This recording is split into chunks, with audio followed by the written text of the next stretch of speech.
Hi everyone, hope you're doing okay. So I'm finally getting around to doing this Q&A for you. The questions that I've had are a real mixture between personal questions about myself and BDSM in general. So this is going to be a bit of a get to know me and a bit of a discussion about other things as well. So I hope you enjoy. So one of the most common questions asked to me is, how did I realise I was a submissive and how did I realise I was into BDSM? Well, actually, for me, this was at university through my studies because I was an English literature student. I was always really interested in feminism and the representation of female sexuality within literature. So, for my final year project, I actually decided to go down this route. It took me down a big rabbit hole of erotica, pornography, philosophy, feminism, and I decided to look at the erotic novel The Story of O. It's a 1950s French novel. I have mentioned it on my page before, so if you haven't read it, I definitely recommend it. It's like a few quid on Amazon, so it's definitely worth the read. It's pretty hardcore if you're a beginner, but I was a beginner and actually I was just super surprised at how much I really enjoyed it. And that's kind of where my interest came from. And then I remember having sex with a guy once and he choked me, and I remember thinking, oh my god, this guy's going to kill me. And then I was like, oh wait, no, I'm just gonna come.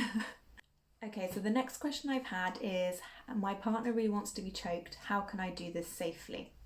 I would recommend having a conversation with your partner because there are different levels of choking that you can try. It kind of ranges from choking all the way through to breath play. Now, breath play is actually where you're working on those different pressure points and cutting off the circulation. It can be a little bit more risky, so I wouldn't try this if you are new to it. But with choking, it can be simply just having a hand around the neck. Sometimes that is enough for that other person. So have a conversation, talk about your limits, agree a safe word, and then just really start off slowly. If you do want to try different techniques in terms of the pressure points on the neck, then there's some really great videos and tutorials on YouTube and on the internet in general. So I will try and pick out a few for you and post them below. So hopefully that will help you. Okay, next question is one about me. And someone has asked me, is there anything I won't do? Of course there are things I won't do. Everybody has limits and boundaries, even me. But for me personally, I guess I would say anything to do with blood, knives, needles, anything that poses a real health risk is something that I just wouldn't do. So those are my hard limits.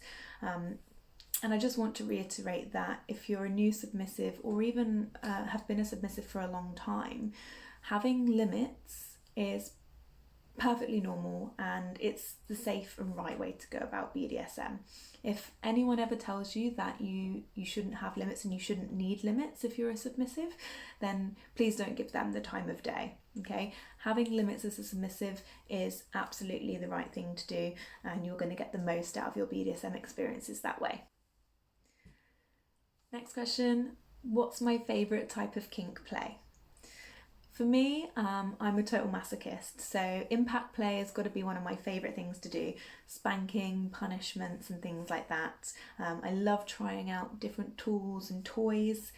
For me, the cane is one of my favourite ones. I just love the marks that it leaves and seeing the bruises change colour and things like that. So yeah, definitely impact play has got to be top of my list for kink play. Another really common question that I get is, how can you spot a fake dominant and separate those from the legitimate ones? This is something that you will come across in the kink dating world. It's something that I came across loads. There are lots and lots of fake doms out there, and to be honest, they're quite easy to spot. There are a few things to look out for. Anyone who demands that you call them sir, mistress, master, right from the get-go, please do not give them the time of day, because submission is earned and it's all based on trust and respect. So you really need to be getting to know that person before you decide you're going to submit to them. So if someone doesn't want to take the time to get to know you, then yeah, they're not worth your time.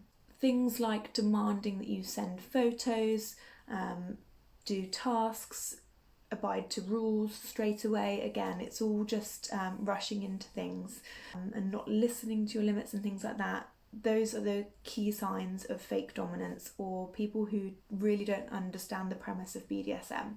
Keep an eye out for those things, especially if you're a new submissive. I know how easy it can be to want to try and please someone the minute that they say that they're a dominant, especially if they're attractive and you get on. But the key is to take things slow and always get to know somebody first. Go at your own pace. Remember, submissives, you set the limits and the boundaries and the rules, and really you have all the control. So anyone who really tries to take that away from you they just don't have the best intentions. I recently wrote a blog about some of my experiences with online dating as when you're kinky. So you can head over to my website and have a look at that for a bit more insight into finding out if someone is legitimate or not. So that is all of the questions that I'm going to do for today. I really hope you've enjoyed this video. If you have, then please give it a like, and I will be doing some more in the future for you. Mwah.